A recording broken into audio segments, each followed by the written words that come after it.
This is Greg Locke. He's a hate preacher, a televangelist, and he has deep issues with other fellow televangelists. This is part 3, I think. If you haven't seen the others, don't sweat it. I'll provide context if it's missing. This stands independently of the rest. In this one, he's about to talk about televangelist T.D. Jakes and how much he absolutely hates him. If you haven't heard of T.D. Jakes, we'll get there. Just give this a listen and see what he has to say. They're owned by the system. T.D. Jakes, all this race-baiting nonsense, talking about slavery. And guess what? T.D. Jakes is a slave to the system. Okay, yeah, he has a big problem with T.D. Jakes. One of the reasons he doesn't like T.D. Jakes is because, again, T.D. Jakes is a televangelist, but he's very progressive. Now, he does things I don't agree with at all. You know, he does faith healings, and he does all of the charlatanry that I feel is crooked and ridiculous. But he's had some good takes, too. Check this good take out from T.D. Jakes. This is a little bit of an older one. The church bought into the myth that this was a Christian nation. And once you get past that, which a lot of people are going to criticize me because they're still going to think it's a Christian nation, which is a whole different show. But once you begin to understand that democracy and that a republic actually is designed to be an overarching system to protect our unique nuances, then we no longer look for public policy to reflect biblical ethics. If we can divide, or what you would call separation of church and state, then we can dwell together more effectively. Because atheists, agnostics, Jews, all types of people, Muslims pay into the government then cannot reflect one particular view over another just because we are the dominant group of religious people in the country, because those numbers are changing every day. We need a neutralized government that protects our right to disagree with one another and agree with one another. That is actually what the Founding Fathers recognized, and that's why they set things up the way that they did. That is the correct interpretation of the Constitution, of separation of church and state, of all of it. That's the correct interpretation. That was intended. That was what was intended originally. And for that reason, I'm a fan, dude. I like this guy pretty well. You know who doesn't like him? Greg Locke. Can't stand him. Hates him, as a matter of fact. Because he says things like that. Now, like I said, T.D. Jakes does not get a free pass. He has done some things that are kind of scumbaggy, if you will. Like faith healings and things like that. But he could be worse. I like that. Anyways, that's why Greg Locke doesn't like T.D. Jakes. Let's keep listening. It literally thinks that it was a mic drop moment to say that T.D. Jakes is a slave to the system. Help me, Holy God! I'm sick of it. Don't come at me with that bull crap. He's a slave to the system. That's why you can't call these people out. Don't come at me with that bull crap. He's a slave to the system. That's why you can't call these people out. Then you got Creflo Dollar, who's all about that. Ooh, Creflo Dollar. He is the definition of a charlatan. Creflo Dollar is, he's terrible in every way. He's the worst, dude. He is just a complete charlatan. He is one of the original big jet flying televangelists. Like, purchased a big expensive private plane to fly on and then went out there and started justifying it to everybody. It's just obnoxious and ridiculous. So anyway, yeah, let's keep listening to Locke here. Sometimes he gets it right, but when he does, it's by happenstance. They named him right. Money-grubbing scoundrel. I tell you, I've been around some of these big wigs that y'all worship. I wouldn't spit on them if they caught fire. And you know what he does? Wow, that's kind of messed up. He wouldn't spit on them if they caught fire. Does the guy not understand that, like, people are still human beings? I don't get the impression that Greg Locke understands that or gives a shit. I get the impression that Greg Locke literally wants these people to die. I don't want anybody dead. I don't want anybody to suffer. I think society needs to be protected from people like Greg Locke. but I don't want anyone to be dead. There's a very there's a very clear distinction there to be had. Greg Locke hates certain sets of people, hates them, and will do literally anything to get rid of them, to unseat them from the positions of authority that they're in, or remove them from society or whatever. It's kind of fucking disgusting. He brings Stacey Abrams. Oh, that's another person, yeah. So Stacey Abrams lost the 2022 election in Georgia and conceded defeat, which I think is honorable. She's very close to winning, though. Got to give her that. That was pretty cool. But yeah, she conceded. Unfortunately, Brian Kemp won, but you know what? I'll take it. I'll take Brian Kemp. You know why? I mean, it's not fantastic, but he did stand up to Trump when he tried to demand that he find 11,000 votes. Brad Raffensperger and Brian Kemp both stood up to Trump. They're not Trumpists, so. They're Republicans, they're not Trumpists. I can live with that. Who didn't even win the stinking election but proclaimed that she would never step down. Abortion on demand, 1,000%. Is a man-hating crazy person. Stacey Abrams? Abortion on demand, man-hating crazy person. What is he talking about here? Hates the economy. Hates the economy? Wow, that's a tall claim. I didn't know that anybody could hate the economy. Doesn't care two flips of a wooden nickel about the Bible, about religious rights. All's about this COVID nonsense. Mask up, shut down the churches, arrest pastors. LGBTQ ABCD nonsense. Oh my God, dude. I get so sick of hearing the same joke over and over again. ABC LGBTQFJ. You think you're the first person alive to tell that joke? You think you're the funniest person alive when you say things like that, as if we haven't heard that like 16 billion times already. Please stop embarrassing yourself. I'm sick of it.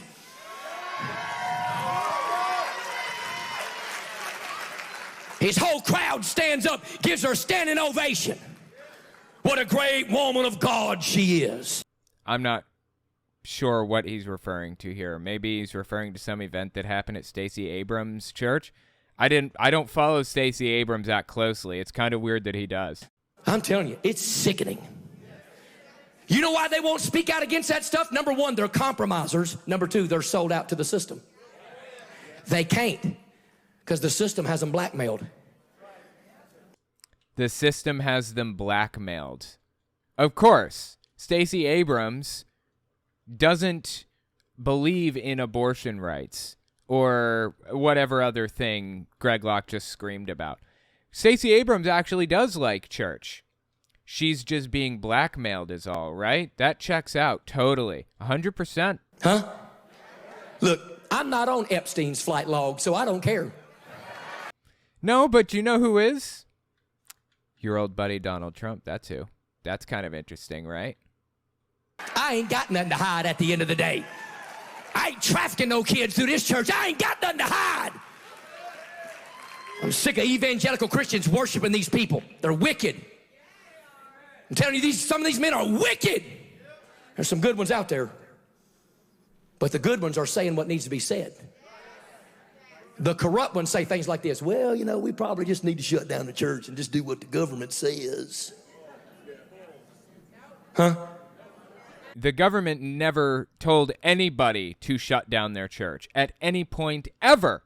They said you should social distance and wear masks and if possible hold meetings on Zoom. That's actually what was said. It's like you start sailing a boat, right? And you start sailing from Spain. And you want to end up ultimately in New York City. You want to land in Manhattan. And you tweak your direction just half a degree, just a little bit.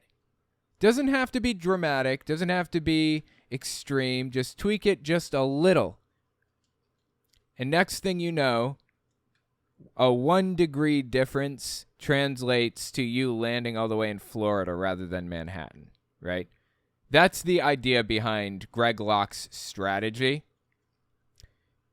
He twists things just a little, just the slightest little bit, so that it's not really easy to tell exactly how he twisted it or if it was twisted at all. But he ends up in a completely different location than he would have if he were thinking logically with all of the facts under his belt. Listen to this again. Well, you know, we don't.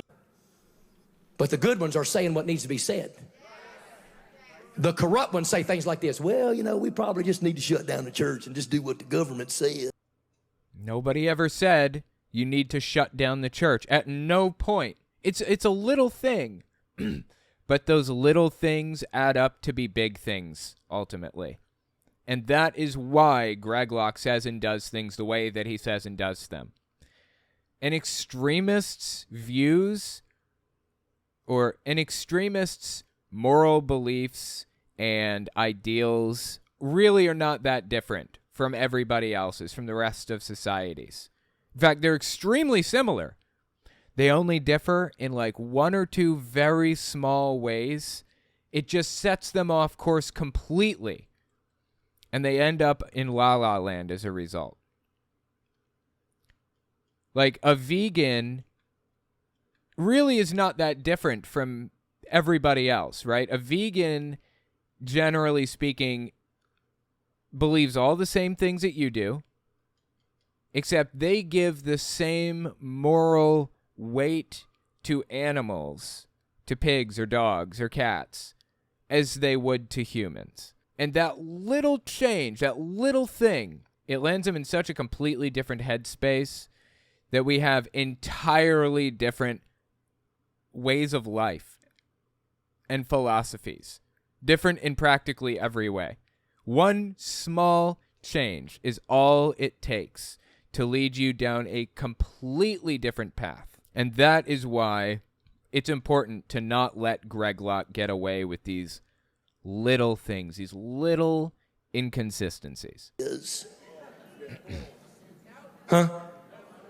Well, you know, we don't want to get involved in politics. No, so you bring Beto O'Rourke to your church and shake his hand for a selfie in front of everybody, and you get mad at Bill who? Bill O'Rourke? Who's he talking about? Oh my God, I'm suddenly having trouble remembering what O'Rourke's first name is. It's not Bill. Beto. It's Beto. Isn't it Beto O'Rourke, not Bill O'Rourke? Who the fuck is Bill O'Rourke? Is he talking about Beto? Me for talking about politics. You're way more political than I am, TD.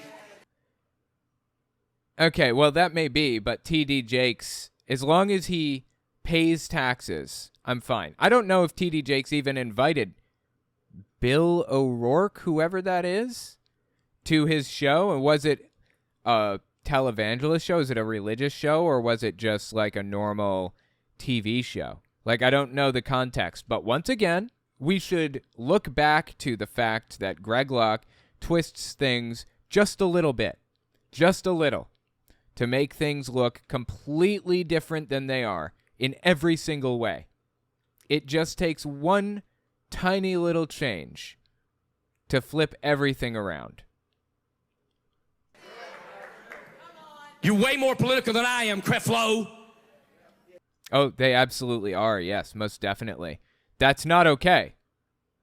He's using the fact that other televangelists are like politically involved to justify his political involvement. That is what he's doing right now. Dude, are you kidding? Do you not see like the hang up here? Do you not see why we're complaining? I don't understand. Way more political than I am. And they want to say, oh my goodness, that Greg Locke guy, my goodness, he ain't nothing but a political Trumpian. That's all he ever talks about. I hardly ever talk about the man. That's true. He doesn't talk about Trump terribly often, not lately anyways. I think that's mostly because he's had some serious issues with Donald Trump in recent months. Primarily his endorsement of the vaccine. He really did not like that. But either way, he does support and endorse Donald Trump's general beliefs, not like of the election, of everything. He's a far-right extremist, and so is Donald Trump. So, okay, hardly ever talk about the man. And look, I don't even know where all this stuff came from. I'm just sick of unholiness in the church, and it's propagated by these false shepherds. Now, I know this may be your first or second or third or fourth or fifth service, and everybody's like, well, you know, I got to go to your church for 6 weeks to know what you're about. Nope, you know what you're about? First time you show up here. We about truth is what we're about. I'm about exposing craziness is what I'm about. And by the way, for those of you... Yeah, you know what? I got to give it to him. Greg Locke is about exposing craziness. 100%. I agree. Absolutely. That do not feel led to join in the party and clap or get excited. I never name a name from the pulpit that I could not win a court case over. That's why I still tell you that Kenneth Copeland is a pedophile. He's a mongrel. He's a 33rd degree Mason. And I'm telling you, he ought to be put under the prison right now. And if you follow people like Kenneth Copeland, your level of spiritual discernment is at the level of a Smurf. Okay, so Greg Locke claims that he has hard evidence of Kenneth Copeland doing things with kids, obviously. Of course, he never turns that evidence up conveniently, but a while back he claimed that he had a dead man's switch, which basically meant he thinks that they're going to kill him and claim that he, did it himself. And Greg Locke believes that this is what's going to happen to him. And he says if he dies, all of the information is going to release onto the internet. Why don't they sue the hillbilly preacher? I'll tell you why. Because he knows I'm right. I'm going to call them all out when I have to. By the way, you ever heard of a dead man switch? Well, just in case they come and try to suicide me, I got one of them. Let them chase me down. Huh? It'll all go on the internet. Every last drop of it. Tom Hanks, Oprah, and all them. I feel like he should turn it over to the police right now if he has all of this video evidence of Kenneth Copeland doing this thing or that thing or whatever, right? Turn it over to the police. You don't even have to let go of the data. Keep a copy if you want. Hell, turn it over to everybody right now. If he has real video evidence of Kenneth Copeland doing something like that, and he's not turning it over to the police or to the media or whatever, he could be morally responsible for possessing all of that stuff. I mean, he's claiming that he has video footage, video evidence of Kenneth Copeland being... If that is true, that means he must own CP. Owning it, no matter what the reason, is against the law and will get you put in federal prison. We'll just say that. I can't believe I even have to say this. I can't believe that this has to be said, but here we are, Greg Locke claiming that he has hard evidence of Kenneth Copeland being a... If you have it, turn it over. You know what else he claimed? He said Hillary Clinton is the leader of the Church of Satan, a high priestess in the Church of Satan, in the Satanic Church, and he hopes that she sues him so that discovery can come out. He knows, as a matter of fact, that she's a high priestess in the Church of Satan. And that's why he says it so confidently, because he knows he will not be sued for saying so. The Church of Satan has only ever had one or maybe two high priestesses. It's basically the wife of the leader of the organization in that moment. And they have only ever had two leaders, really. Anton LaVey, the founder, and then when Anton LaVey left, the next guy in line, I forget who it was, and their wives. So that is absolutely, verifiably, most definitely false. He is not a she is not a high priestess in the Church of Satan. Never was, never will be. But he still, despite being unequivocally, provably false, he still claims it and says you can use that as evidence that he's telling the truth, that they don't sue him for it. It's just complete nonsense all the way down. Beginning to end, it's nonsense. Huh? And he's a white guy that I threw under the bus, just in case you think I'm racist because I threw 2 black guys under the bus. See, I don't play your stupid little racist games. He doesn't understand, it seems like. He doesn't understand anything at all. I don't give 2 flips of wood nickel if you purple, if you green, if you blue. I'm fighting the rainbow crowds who I'm fighting, praise God. I'm sick of unholiness in the pulpit. I'm sick of these lying devils getting up saying one thing, living another way. I'm tired of it. Zena LeVay was Anton's daughter and second high priestess of Church of Satan. I appreciate that information. Yeah, I knew that there were only 2. I just didn't remember who it was exactly. Really fascinating stuff. And Greg Locke is just so ridiculous, dude. So ridiculous in every way. It drives me nuts. If it gets every single meeting I got canceled, I don't care. I'll book my own meetings. We'll rent out a theater. Somebody will show up. Somebody wants some truth up in his house, or you wouldn't have showed up. A theater. A theater. I'm not trying to be mean. I'm just trying to be pastoral. No, you're trying to be an extremist and talk shit about people because you know that draws in the eyeballs. Big surprise. You watch these people you listen to. You watch these people that you watch. Be careful. I've been with some of these clowns in the green room. I'm telling you, there's so much fornication going on in the pulpits these days, it's sickening. So much fornication in your mom's room, too. It's disgusting. I think it's kind of hot. It's horrendous what's happening in the pulpits of America. We wonder why churches are so unholy. It's because these pastors are so unholy. I'll tell them all the time, you send any journalists you want to. You send any crew here you want to. You investigate, dig it all up. Dig it all up. Dig it all up. I ain't got nothing to hide. Like, he acts like, you know, he's waiting for somebody to come up with a scandal against him or something like that. Like, they're all fabricated or something.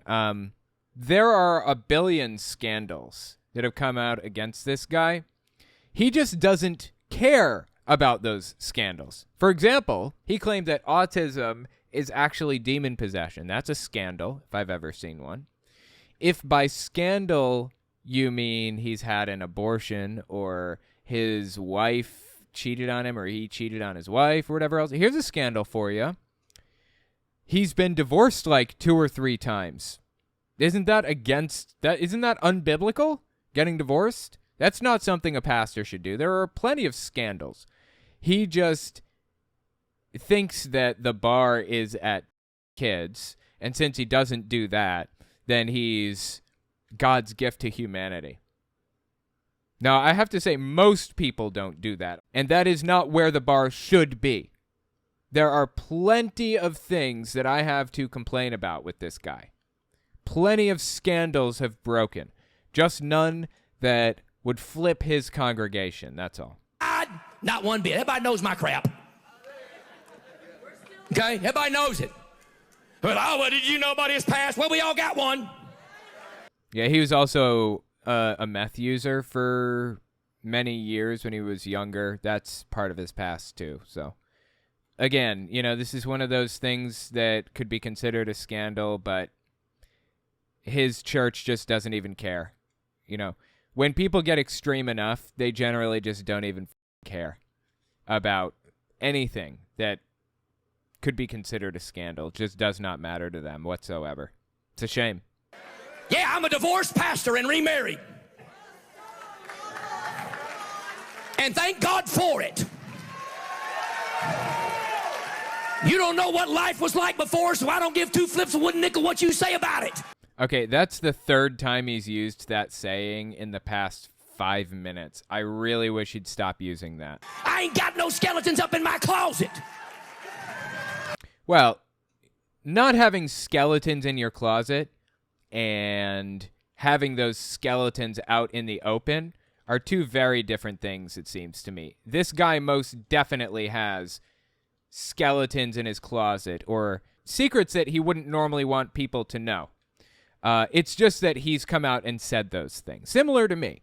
You know, if people didn't know that I was an addict before and then found out that I was an addict, it could negatively affect me, plausibly. But it's something that I've talked about, something that I've railed about, something that I've encouraged other people to get help for and talked about my feelings on, addiction, and all of that other stuff.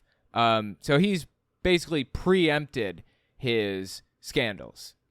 And that is why he's comfortable saying, come after me if you want, I don't have any scandals. He most definitely has them. He's just preempted it by coming out with them beforehand. That's all. Well, did you read that text message? He in a private text message, he called his ex-wife 5 years ago. He called her the B word. That's really interesting, actually. What he's doing right now is preempting scandals. He's saying it before others can say it. I would be willing to bet that the reason that he's saying this right now is because somebody was about to come out with this stuff against him. So he's going to reveal it ahead of time. I wonder if he's about to reveal something serious. So he calls his wife a bitch. This is his cover for being abusive to her, verbally abusive to her, which is abusive as far as I'm concerned. But I feel I need to make the distinction anyways. So this is his excuse for being verbally abusive to her. Let's see if he's about to reveal any other scandals. Well, the only difference is my private text message was sold to the highest bidder and made public. I'd hate to read yours. Huh? The people in his audience are extremists and violent and probably think nothing of him calling his wife a bitch. People say some crazy things when they're going through a divorce. Am I right? So look, I got nothing to hide. That's why they can't stand me. Because I pick on myself. This is also something that I call the Eminem tactic, where you preempt any criticism of yourself before the other person can say it. Like, for example, in many rap battles, Eminem would come out and say, yeah, I'm skinny, yeah, I'm white. He would say whatever thing that he thought they were about to lay down against him. And by doing so, they had nothing to say when it came their turn to battle him. It was actually an ingenious tactic to shut down dissent or shut down attacks or whatever. And that seems to be what Greg Locke is doing here. Did you read the text message? I sent it, stupid.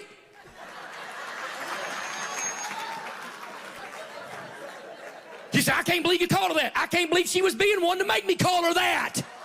Wow, that's fascinating. It sounds like he actually did get embroiled in a scandal where he was emotionally abusive to his ex-wife, and it came out.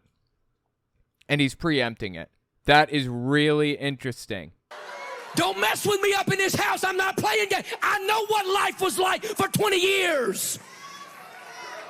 I'm not playing your stupid Mickey Mouse games. You didn't vote me in, you won't vote me out. I'm not playing these games with people. That's fascinating. I need to write this one down. 118. That's actually a really, really big scandal that he's basically trying to play off as nothing, because pastors are not supposed to swear or use language like that or be verbally or physically abusive or anything. That's supposed to be super against the rules in their religion, right? What happened? Why is Greg Locke okay with being verbally abusive, emotionally abusive to people like this?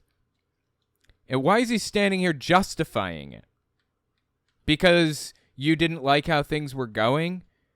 Because life was hard with this person or whatever?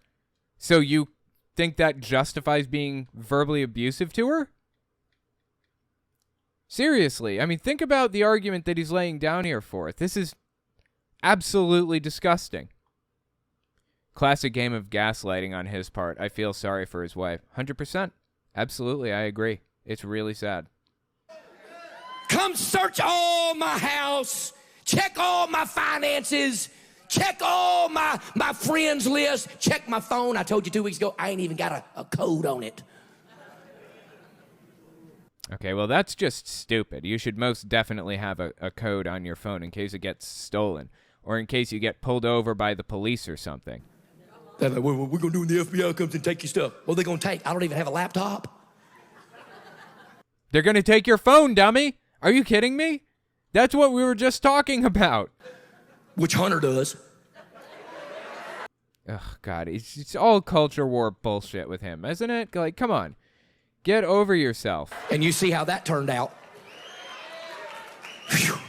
Man, we're just going to throw down a little bit tonight. I'm just giving them all something to talk about this evening. I don't have a desktop. I don't have a laptop. All I got's a palm top. I got a pocket top, right? And you can open it up anytime you want to. I ain't scared. They going to find nothing. I don't care. Because I'm trying to live holy. No, he's trying to live like an extremist, and he's succeeding gloriously. Good job, bud. That's why I can say things like this. Who, by the way, the Masonic Lodge is the most well-connected corporation on the face of the planet. They got all the money. I don't know that they have all the money, but the Masonic Lodge most definitely does have a lot of influence, and the reason for that is because they are a community-building organization. That's what it's all about. That's what it's always been about, building community. So, yeah, of course they have a lot of influence. That's what they were set up to do and to be. Their symbols are on the back of your money, right? So I can get up and say, oh, my God, he's talking about the stupid dollar bill thing. So what Greg Locke is talking about right now is something called the Eye of Providence. It's on the back of some dollar bill, or all of the dollar bills, I guess. The $1 bills, I believe. Let's just read, like, the Wikipedia page about it and why it's relevant or what it means or whatever else. The Eye of Providence, or the all-seeing eye of God, is a symbol that depicts an eye often enclosed in a triangle and surrounded by rays of light or glory, meant to represent divine providence, whereby the eye of God watches over humanity. A well-known example of the Eye of Providence appears on the reverse of the Great Seal of the U.S., which is depicted on the U.S. $1 bill. Oh, interesting. So, the Great Seal of the U.S. The Great Seal is a principal national symbol of the U.S. The phrase is used both for the physical seal itself, which is kept by the U.S. Secretary of State, and more generally for the design impressed upon it. The obverse of the Great Seal depicts the national coat, blah, blah, blah. Okay. I would like to know what its origins are. Today, the Eye of Providence is often associated with Freemasonry, first appearing as part of the standard Freemason iconography in 1797 with the publication of Thomas Smith Webb's The Freemason's Monitor. It looks like it was just an eye. This is an early Masonic version of the eye with clouds and a semicircular glory. And, of course, glory, we've said it a couple times now, glory, for those who are unfamiliar.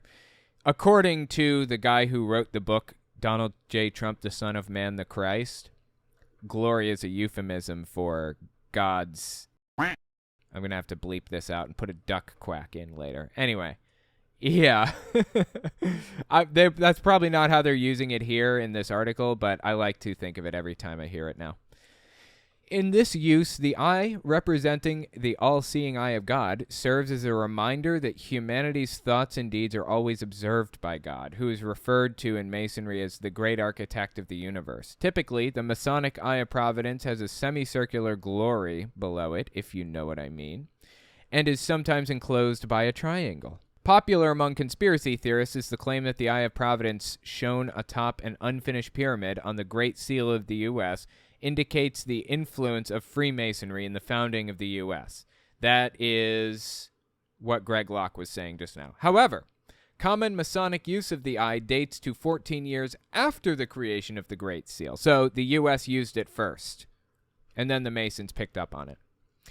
Furthermore, the only Mason among the members of the various design committees for the Great Seal was Benjamin Franklin, whose ideas for the seal were not adopted. Likewise, various Masonic organizations have explicitly denied any connection to the creation of the seal. Wow, interesting. I didn't know Benjamin Franklin was a Mason. How about that? I've said this before. Freemasons are not a conspiratorial group that control the world and pull puppet strings, whatever. It's just a community-building organization that helped build. It's like an alternative to church, although it is still very church-oriented. And it's also very patriarchal. You're not allowed to be a member if you're a woman, for example. It's just a community-building organization. There's no big secret about it, honestly. They try to be secretive. There's nothing to be secretive about, truthfully. Use in religion. Christianity. The association of an eye with the concept of divine providence is found in Christianity. In late Renaissance European iconography, the eye, surrounded by a triangle, which is on the back of the dollar bill, was an explicit symbol of the Christian Holy Trinity. The eye of providence was The Eye of Providence was later painted above an image of three faces in Ponteromo's 1525 Supper at Emmaus, which is this right here, if you're watching this right now. Fascinating. It's above people right here. It's supposed to represent the Holy Trinity. That's actually really interesting. Wow, that loaded like I had 56K. I wonder why. 17th century depictions of the eye sometimes show it surrounded by clouds or sunbursts. The eye of God in a triangle is still used in church architecture and Christian art to symbolize the Trinity and God's omnipresence and divine providence. The Eye of Providence is notably featured on the following Eastern Orthodox, Latter-day Saint, and Catholic buildings, among others: the Kazan Cathedral, St. Petersburg, Russia; Salt Lake Temple, Salt Lake City; Jesuit Church, Shio Migume Monastery. I'm not sure exactly how that's pronounced. Anyway, so it sounds like it started out as a religious symbol to represent the Holy Trinity and eventually was adopted by Freemasons, and but it wasn't adopted by Freemasons until after the U.S. adopted it on the back of the dollar bill. That is really interesting, actually. Really interesting. Well, that makes me want to remove it from the dollar bill even more because it's very obviously a religious symbol, right? Supposed to represent the Holy Trinity and God is watching over you and all that garbage. That's really interesting. Glad we went down that little rabbit hole for a moment. Something else to keep in mind about the word Illuminati. The word cabal predates the word Illuminati by a lot. From my understanding, the word cabal originates from the term Kabbalah, which is like a weird Jewish cult, and it's used to refer to like Jewish puppet masters or whatever. The word Illuminati was, from my understanding, originally conceptualized in the 1960s, I believe, by some pranksters that were writing into Playboy magazine, trying to convince people that there was a secret group, and they wrote conflicting claims about this secretive group called the Illuminati. Conflicting claims because they thought it was going to be funny, because they wanted to see, because they wanted to make a joke. It was all just a big joke. And they figure if they do conflicting claims about it, no one's actually going to believe this. The name stuck. That's where the term Illuminati came from. Just some people that wrote into Playboy magazine in the 60s and wanted to play a prank. And now people like Greg Locke actually buy it. That's why I can say things like this. Who, by the way, the Masonic Lodge is the most well-connected corporation on the face of the planet. They got all the money. Their symbols are on the back of your money, right? The money got the eye on the back of the dollar bill 14 years before the Masons started using it as their own symbol. So I can get up and say, hey, I can call them all out and not be afraid of one of them. You know why? Because number one, greater is he that is in me than he that's in the world. And number two, they ain't gonna find nothing unless they make it up. Well, there was one scandal right there that he just named, verbally abusing his wife, at the very least verbally. I would not be surprised if he physically abused her too, but we have no evidence for that, so I'm not going to make that claim. And also, of course, he did do meth when he was younger. A lot of it, from my understanding. There are plenty of scandals in Greg Locke's closet. He just swung the closet door open before somebody else could. That's all. And as a result, since he's the one that swung it open, nobody gives a shit. So I can get up and I can call out the other pastors that I know are living in known sin and rebellion and ridiculousness, and you can get mad at me all you want to, but at the end of the day, pull out all my skeletons. I'm not going to fear it. Not going to bother me one bit. My life is too short to care at all. Your mom's too short. What anybody anymore thinks about me. I used to live for that. I don't care. I don't care. I'm going to preach the truth, or they're going to kill me while I'm doing it. And don't you think for a second they wouldn't have already done it if they could. But they can't. They can't. He believes that he would be murdered by the cabal or by the Illuminati if they had an opportunity. But he thinks that they're incapable of taking him out because, wait for it, because he has a dead man's switch. Because if he dies, then all of this dirt that he has on the cabal or the Illuminati is going to come out, and they don't want that. That is his claim. I don't know if he believes that or not. It's pretty ridiculous if he does. But either way, that's what he's saying. They cannot do anything to us until God allows it. And when you live in that kind of confidence, I sleep just fine at night. I sleep just fine. You say, well, if you believe all that, then why you got security at church? Hey, that's actually a good point. What's more, you say you don't live in fear, right? That's why you don't want to wear masks, because you don't live in fear. Why do you have guns at your church if you don't live in fear? Please, explain. Real simple reason. I'm a busy guy. So when you act stupid and you get shot by one of them, I'm going to get up and preach, and they can drag your tail to the hospital. I ain't got time to mess with you. They're cleanup crew. What they are. They cleanup crew. So he's basically saying that he's invincible. He cannot die because God needs him here on earth to blah, blah, blah, whatever. Awesome. Walk into a fire then. Let's test it. Put it to the test. Let's find out if you really are invincible the way that you claim.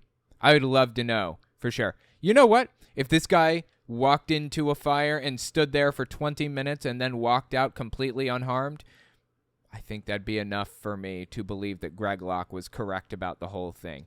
And what he's saying here is he's implicitly claiming right now that that's possible, that he could do that, and he would be perfectly safe. Let's see it, buddy. Do it.